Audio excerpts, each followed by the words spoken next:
episódio do Memórias de Nova Serrana, um podcast documental e comunitário que busca preservar e valorizar a história e a cultura da nossa cidade. Aqui, compartilhamos histórias de pessoas que contribuíram com talento, sensibilidade e dedicação para a construção da identidade cultural de Nova Serrana. Eu sou Isabelle Tavares, roteirista e apresentadora do Memórias. Sou uma mulher branca, de cabelos pretos longos, e estou vestindo uma camisa preta com a logo do nosso projeto. E tem algumas serras montanhosas que remetem à cidade de Nova Serrana, um letreiro Memórias de Nova Serrana, e na frente um microfone. Este projeto é realizado com recursos da Política Nacional Aldir Blanc, de Fomento à Cultura, por meio do Ministério da Cultura e da Prefeitura de Nova Serrana. E aqui comigo está o meu colega, coordenador do projeto e também apresentador, Pedro Scaldini. Olá, eu sou o Pedro Scaldini, coordenador e apresentador do Memórias. Sou um homem de estatura média, cabelos castanhos e também estou vestindo a camisa do projeto. Ao nosso lado está Newton César, responsável pela captação de som e edição desse podcast. Nosso convidado de hoje é Carlinhos Collet, compositor, pintor, ator, escritor e artesão.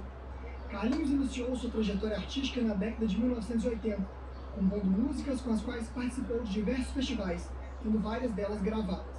Em 1992, começou a dar aulas particulares de violão e em 1994 escreveu e atuou na peça Nas Terras do Norte e Nas Terras do Sul.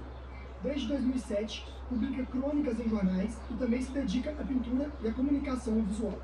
Entre 2013 e 2014, ministrou aulas coletivas de violão em projetos escolares na Escola Municipal Maria Rosa. No cinema, participou de diversos filmes produzidos na cidade, como A Vida de Padre Libério, disponível no YouTube, interpretando o Padre Vieira, e também Os Milagres de Padre Libério, exibido em série na televisão, no papel de um escritor. Entre 2017 e 2018, atuou na Secretaria Municipal de Cultura de Nova Serrana, na área de Patrimônio Histórico e, posteriormente, passou a realizar palestras voluntárias em excursões escolares, compartilhando saberes sobre a história local. É autor dos livros Cocada Branca, Tatal Ternura, A Serra da Pedra Grande e do mais novo 100 Dias Sem Laços, com lançamento no dia 3 de dezembro de 2025. Carlinhos também foi produtor e apresentador do quadro Lendas da Música, exibido no programa do Marcos Amaral nas manhãs de sábado pela Rádio 98, entre 2018 e 2024, onde apresentava a vida e a obra de grandes compositores brasileiros. Artesão por vocação, unia música, arte e cultura em uma trajetória de vida inspiradora.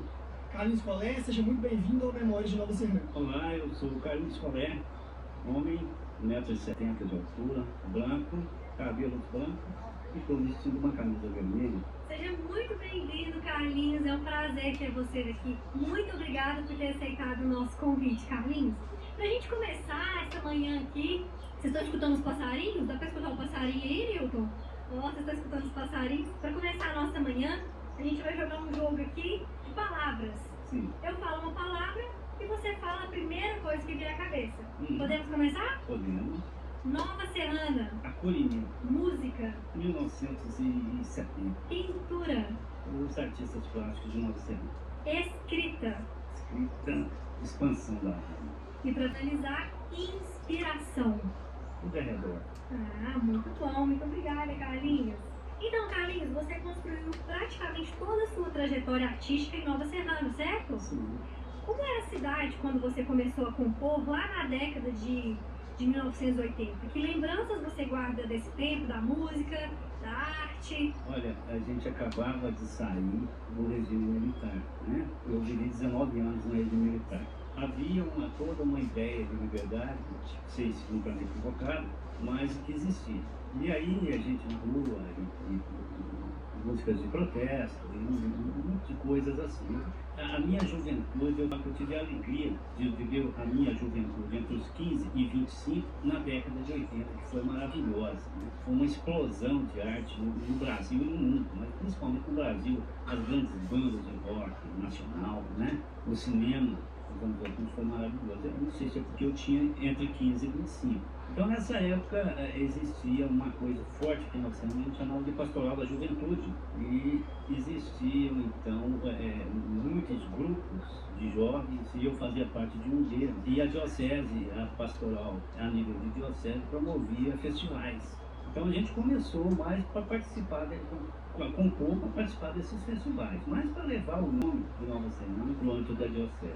Então eu tomei muito gosto por essa coisa de compor. Então eu comecei a compor umas músicas românticas, a gente cantava no rodinho, a gente ia depois fazer, nessa época a gente tinha o costume de fazer serenata, né? Uma coisa que caiu no desuso, mas era muito gostoso. Cantava para as meninas, né? Aquilo era maravilhoso. E aí tinha aquele grupo, um tocava uma coisa, outro tocava outra, e todo mundo cantava um pouquinho. Então fiz uma porção de músicas também, de cunho mais romântico. Era isso, era esse universo, né? Que nós tivemos tudo é muito bom, tudo é diferente, né? Tem um olhar muito diferente para as coisas quando a gente é jovem. Inocente, entrava em qualquer live, não existia essa palavra ainda, mas entrava com facilidade, passava trilha elétrica, a gente ia atrás. Ideológicas, muitas vezes, né? Aquela inocência, aquela bobice, né? Mas ia. Depois a gente fica com os cabelos brancos, a gente percebe tanto de passo que a gente deu errado atrás de bandeiras estranhas, né? Mas foi ótimo. Vivi intensamente. E onde vocês costumavam se reunir aqui? Olha, normalmente a gente não tinha, não era muito de bares, essa coisa. Tinha uns grupos lá, as pessoas dos bares, né? Mas o grupo que eu participava era muito afeito à religião, né? Católica. Então eram os grupos da Pastoral de Juventude, mas que não era muito diferente da pastoral hoje. Ela era mais comprometida com o social, com questões, às vezes até políticas. Também não estou falando que era melhor nem pior, mas ela reunia muitos jovens em Nova Serrana. Então, assim, mas isso de encontros, às vezes na casa de um, na casa de outro, praças, às vezes a gente fazia muito teatro, a gente fazia de improviso, todo mundo amador, mas fazia muito teatro, era muito bom. Legal. Falando em teatro, em 1994 você escreveu a peça Terras do Norte e Terras do Sul. Esse foi um dos primeiros trabalhos teatrais criados aqui por artistas locais. Como é que foi montar essa peça, apresentar para o público na cidade, naquela época? Quando você fala que foi o primeiro trabalho de teatro aqui, eu preciso dizer que não. Porque se você pegar um livro da Beatriz Gorlando Freitas, que é o Origem, você vai ver que o teatro aqui tem uma raiz muito antiga, né? Mas dessa fase aí, realmente houve assim uma certa... A Dona Alzira, né? Dona Alzira. Dona Alzira tem um capítulo só sobre a Dona Alzira. A Beatriz, que hoje ainda, né, que está entre nós, uma escritora, historiadora, foi minha professora, ela é atriz de teatro, premiada, né? Então assim, são coisas que às vezes não aparecem. Mas essa peça, a gente na verdade, a gente quis montar uma peça para fazer uma arrecadação para o Renascer. Ela produziu um encontro Renascer, que não sei se vocês conhecem, mas é muito popular na cidade, já deve estar na sua 40ª edição, porque isso foi em 94, por aí.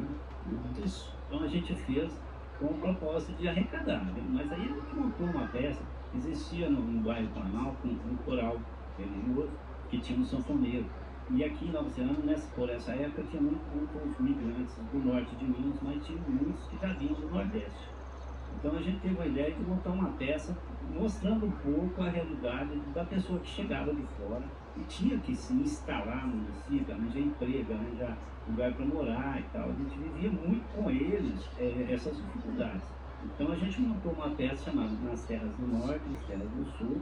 Era uma peça musicada e para a gente facilitar, porque todo mundo era amador, para facilitar as falas, eu fiz em versos rimados, que fica muito mais fácil da pessoa decorar. Então a gente tinha momentos na peça em que entrava um coral com 26 vozes, né? Com acordeon, com aquela pegadazinha nordestina, sabe? Inclusive a gente aproveitou algumas músicas já populares na época, nordestinas. É uma peça amadora, mas que teve um certo, né, encheu o centro social, né, pessoas que contribuíram financeiramente para a realização do Renascer.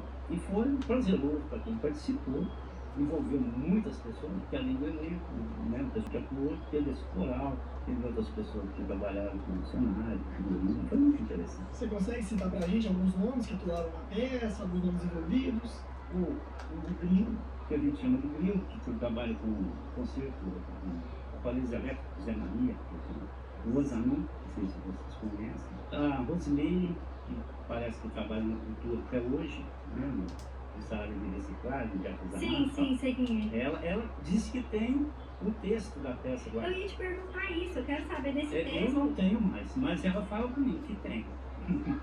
Nós vamos atrás. Nós vamos atrás dela, porque A gente está ensaiando para apresentar no final do ano o Poligônio. Sim. Que foi escrito pelo Jonatas, né? E o irmão dele. Você tem o livro? Eu tenho. Pegar essas peças antigas e de escritores Nova Serranenses. É Nova Serranenses ou Neo Serranenses? Nova Serranenses. Nova Serranenses. Era Neo Serranenses, mas foi mudado para Nova. Nova Serranenses é muito incrível, né? Porque é uma apresentação de um texto autoral de Nova Serrana com artistas locais. Eu vou atrás deles, nós vamos atrás. Você também participou de filmes produzidos em Nova Serrana, como A Vida de Padre Libério, Os Milagres de Padre Libério. Como é que foi fazer parte dessas produções que resgatam a história de uma figura tão importante para a nossa região? Olha, a gente está falando do Padre Libério. O Padre Libério, eu tenho estado comentando com a Isabela aqui antes da gente começar, o livro A Serra da Pedra Grande, que eu lancei em 2024, ele tem esse nome, A Serra da Pedra Grande, porque é uma referência às que hoje a gente chama de Serra da Capelinha. A Serra da Capelinha chamava-se muito antes, lá por 1700 e pouco, Serra da Bagaceira. Ela era um monte que era referência para os caminhantes, né, que passavam aqui pela região. E depois ela passou a ser conhecida como Serra da Pedra Grande, porque ela tem uma pedra enorme. Depois, durante o período que o Padre Libério passou aqui em Nova Serrana, que foi de 1939 a 1945, ele quis construir um lugar na cidade que fosse um local de peregrinação.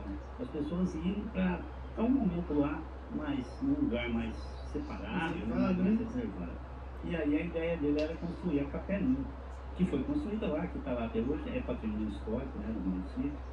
O livro A Serra da Pedra Grande trata desse assunto, trata um pouco desse assunto, né, porque é um romance histórico e tem como pano de fundo a história do cercado, na época cercado, entre 1924 e 1954, quando ela passou, a cidade, né, se emancipou, passou a se chamar Nova Serrana.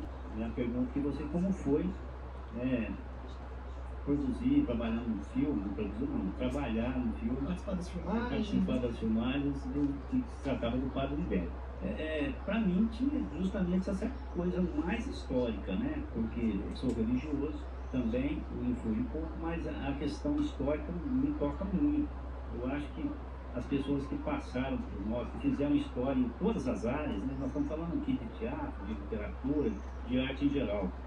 E a gente não pode esquecer que eu reflito tanto sobre isso, né? Como o nosso mundo foi construído, e quando a gente chegou aqui, já estava pronto, já existia teatro, já existia literatura, quantos milhões de pessoas tiveram que atuar no mundo para que quando a gente chegasse aqui, tudo isso já tivesse construído, né? E a gente já nasceu com a dívida de gratidão tão grande, né? Com todos esses nossos irmãos que passaram antes de nós, e isso a gente é pouco lembrado. Então, acho que quando a gente está revendo um personagem importante na nossa história, a gente não está fazendo mais do que a nossa obrigação de valorizar esse ente que foi tão útil para que hoje a gente tivesse essa riqueza do conhecimento que a gente tem. Sim. Eu comecei o teatro em Nova Serrana, na Casa de Cultura, em 2018. Mas o pessoal começou aqui na Casa de Cultura em 2012. Então eu achava que aqui só começou em 2012. Pronto, acabou. Aí, nas pesquisas que a gente está fazendo para o podcast, a gente já descobriu que existiu o teatro Nessi, que o Luciano do Sebo me contou, seu irmão, né? Sim. Me contou. Aí, entrevistando o Jonatas e a Baia, a gente foi descobrir o livro e descobrimos que a primeira que fez teatro, né, que fez acontecer teatro na Serrana, foi a Dona Alzira. A gente cavou bastante até chegar na Dona Alzira e ver que hoje a gente é o reflexo disso, né? Então, tá sendo muito gratificante essa pesquisa e essas histórias que a gente está encontrando no caminho. Eu lembrei aqui um pouco que a Beatriz fazia teatro, a professora Beatriz, né? Fazia teatro. Eu lembro que quando criança, quando eu criança, faz muito tempo isso, tinha um grupo chamado Alicerce, um grupo também do Pastoral da Juventude, chamado Alicerce, que eles faziam muito teatro religioso, mas faziam. E a Beatriz era uma das atrizes, né, que estava sempre nessas peças. Então, assim, eu, quando criança, vi muita peça de teatro produzida aqui na cidade. É um teatro amador, né? O teatro municipal existia nessa época já? A estrutura? Não, nessa época não existia. Não existia assim. Houve um teatro aqui. No livro da Dona Origem Nova Serrana, ela fala sobre o teatro, mostra as imagens da construção dele. É tão louca essa coisa, porque existia um cinema, inclusive o Aurélio Camilo, que hoje dá nome à nossa biblioteca, foi o primeiro a ter um cinema aqui na cidade. Isso no início do século XX, pra vocês terem uma ideia. Era cercado. Existia também o teatro. Também não tinha mais nada. Não tinha outras distrações. Existiam as rodas de viola, as danças de sala. Não sei se vocês já ouviram falar em catira, um tanto de danças de sala que existiam.